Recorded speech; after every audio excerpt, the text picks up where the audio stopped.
Hi friends, welcome back to my channel. నేను మీ లక్ష్మిని. ఈ రోజు రెసిపీ వచ్చి కస్టర్డ్ పౌడర్ తోటి హల్వా ఎలా చేయాలి ఏంటి అనేది మనం ఈ వీడియోలో చూసేద్దాము.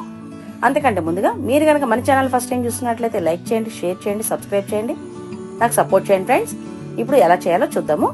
1 కప్ కస్టర్డ్ పౌడర్కి 2 కప్స్ వాటర్ యాడ్ చేసుకొని మనం ఉండలు లేకుండా బాగా మిక్స్ చేసుకోవాలి. ఈ విధంగా మనం బాగా మిక్స్ చేసుకున్న తర్వాత ఈ బౌల్ని పక్కన పెట్టుకొని స్టవ్ మీద ఒక కడాయి పెట్టి అందులో 2 కప్స్ షుగర్ని యాడ్ చేయాలి. అంటే 1 కప్ కస్టర్డ్ పౌడర్కి 2 కప్స్ అయితే షుగర్ సరిపోతుంది. అందులో 1 కప్ వాటర్ యాడ్ చేసుకొని మనకి లైట్గా తీగపాకం వచ్చే వరకు మనం ఈ విధంగా చేసుకుంటే సరిపోతుంది. ఇందులో మనం కలిపి పెట్టుకున్న ఈ కస్టర్డ్ పౌడర్ని ఒక్కసారి ఈ విధంగా మిక్స్ చేసుకొని అందులో యాడ్ చేసుకోవాలి. యాడ్ చేసుకొని మీడియం టు హై ఫ్లేమ్లో పెట్టుకుంటూ మనం ఈ విధంగా తిప్పుతూ ఉండాలి. తిప్పుతూ ఉన్నాము అని అంటే ఒక 5 to 6 మినిట్స్లో మనకి ఈ విధంగా హల్వా అనేది రెడీ అయిపోతుంది.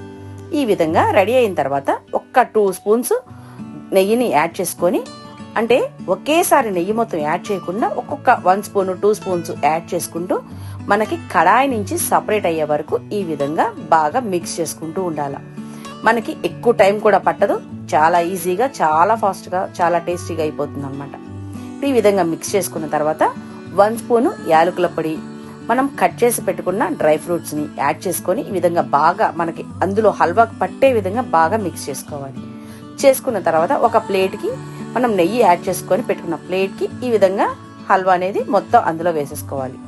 వేసి దానిపైన మనం డ్రై ఫ్రూట్స్ ని ఈ విధంగా, అంటే బాదం జీడిపప్పుని ఈ విధంగా ముక్కలు కట్ చేసి పెట్టుకుంటాం కదా, అవి వేసి దానికి అతుక్కుపోయే వరకు ఈ విధంగా కొంచెం అన్న తర్వాత ఒక 1 అవర్ 2 అవర్స్ చల్లారిన తర్వాత మనం ఈ విధంగా ప్లేట్ పెట్టి రివర్స్ చేసుకున్నాము అనంటే మనకు చాలా ఈజీగా వచ్చేస్తుంది.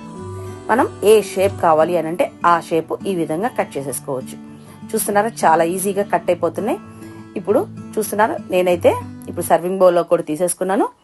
చాలా ఈజీగా ఉంది కదా, చాలా టేస్ట్ కూడా చాలా బాగుంటుంది ఈ కస్టర్డ్ పౌడర్ తోటి.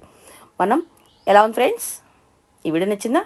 ఈ వీడియో నచ్చినట్లయితే లైక్ చేయండి, షేర్ చేయండి, సబ్స్క్రైబ్ చేయండి, నాకు సపోర్ట్ చేయండి ఫ్రెండ్స్. నేను ఇంకా మంచి మంచి వీడియోస్ తీస్తాను. Thank you friends.